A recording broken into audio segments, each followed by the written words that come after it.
Okay, magandang araw sa inyo mga brothers. Ito meron naman biktima nung pagkabungi ng clutch housing at saka ng idle gear. Dumayo sa atin, takapasig to.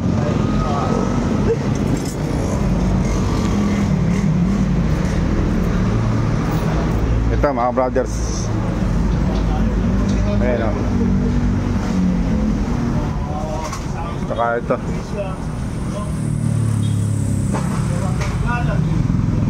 Maganda magawa natin ito ng may clean video susunod para malaman po nito yung dahilan kung bakit nabubungi itong ganito mga brothers. Ayan. Malaking gastos to kasi ito. Isa pang problema niya itong clutch basket niya, butas na rin. Kaya ito papalitan to. More or less nasa 7,000. Ito naman ay 1,000 plus.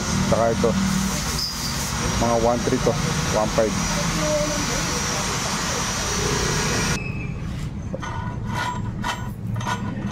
Okay mga brothers, ito bibigyan natin ng kasagutan yung mga palaisipan o mga nagtatanong sa atin sa ating Facebook page at saka sa ating YouTube channel tungkol dito sa issue ng barako, itong ating idle gear na napipigtal po itong ating mga ngipin na nagiging dahilan para madamay itong ating clutch housing at pagkaminsan pati yung ating kick gear dito sa ating padyakan.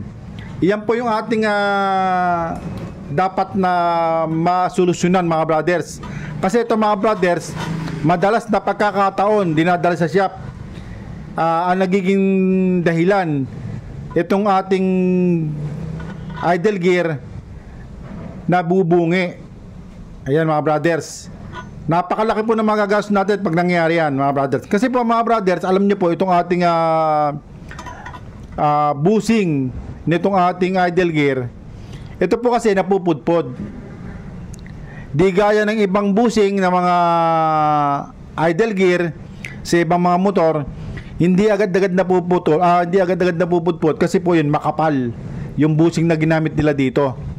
Tapos sa ibang motor, wala pong clearance na gaya nito mga brothers.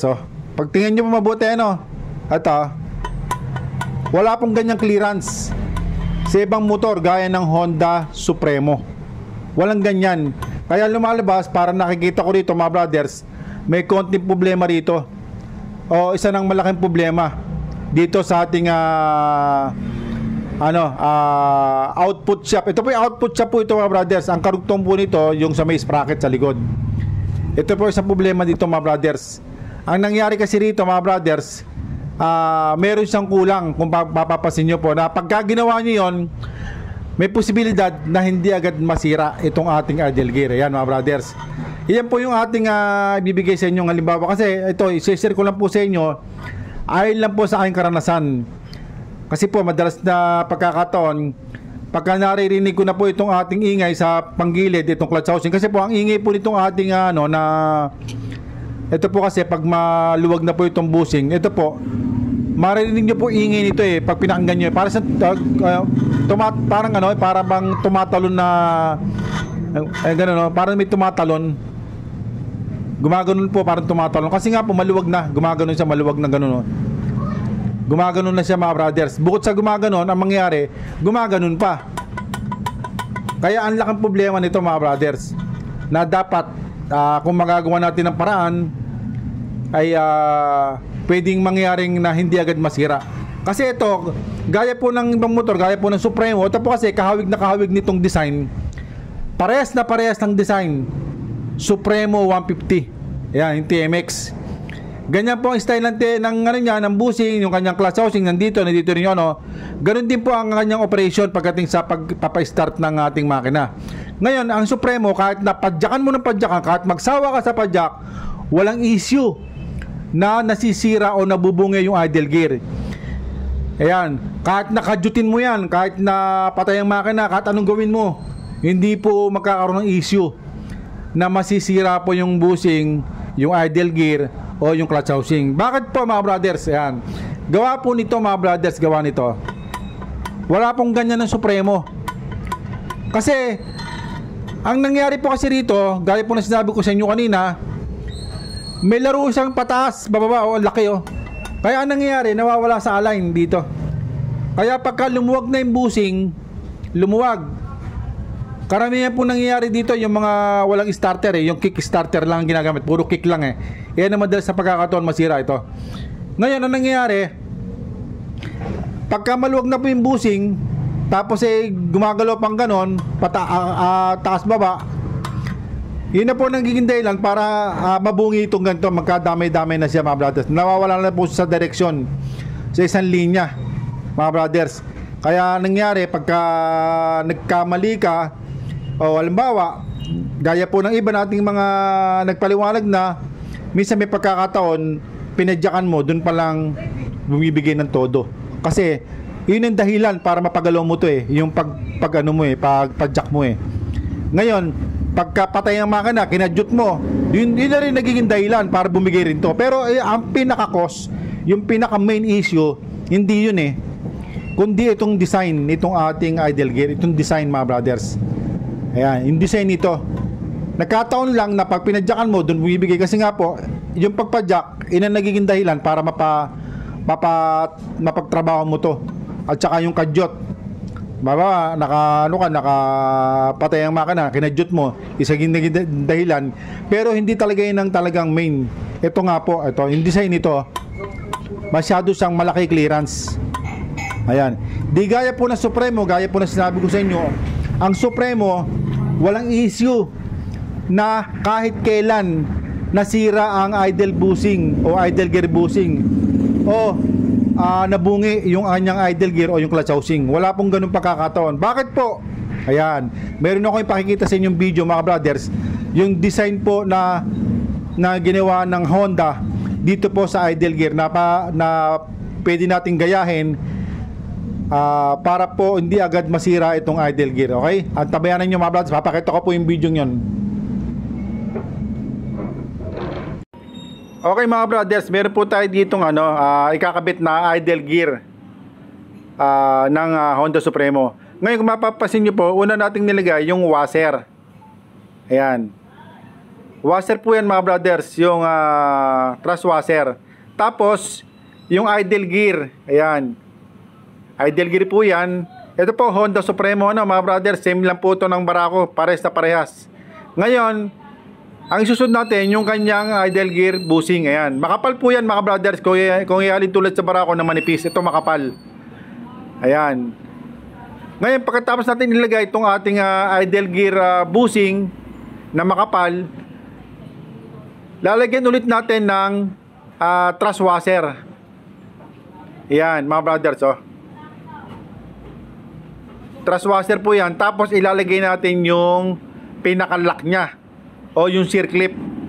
Ganyan po ang design. Ayan, circlip po yan mga brothers. Ganyan po ang design ng Honda Supremo. Nakaipit po siya ng dalawang washer at saka po ilalagay yung circlip. At yan, pagka nakalagay po yan mga brothers, walang kagalaw-galaw mga brothers. Hindi po siya lulusot, wala po siyang laro na up and down. At hindi po nasisira ito mga brothers. Wala po kasi yung istorya na nagbaklas nito na nagpalit ako ng bushing, maliban na lang na mawala pagka nagbaklas ng makina o magumulong. Pero kung halimbawa mapupudpod o mawawala sa align, hindi po nangyayari yan kailanman dito sa ating Honda Supremo. Kaya itong Honda Supremo mga brothers, pwede natin kopyahin to para sa ating Barako. Sa mga gustong gumawa, pwede naman po. Meron lang po tayong gagawin sa sa idle gear ng Barako. Ayan. Kung mapapasin niyo mga brothers, walang kagalaw-galaw yan. Ganyan po ang design ng Honda Supremo mga brothers. Pwede nating kopyahin yan sa mga may gusto na gumawa niyan mga brothers. Okay mga brothers, ayan, ganyan lang po gagawin natin dito sa sa Barako. Pwede po tayong maglagay ng washer sa ibabaw, pwede tayong maglagay ng washer sa ilalim.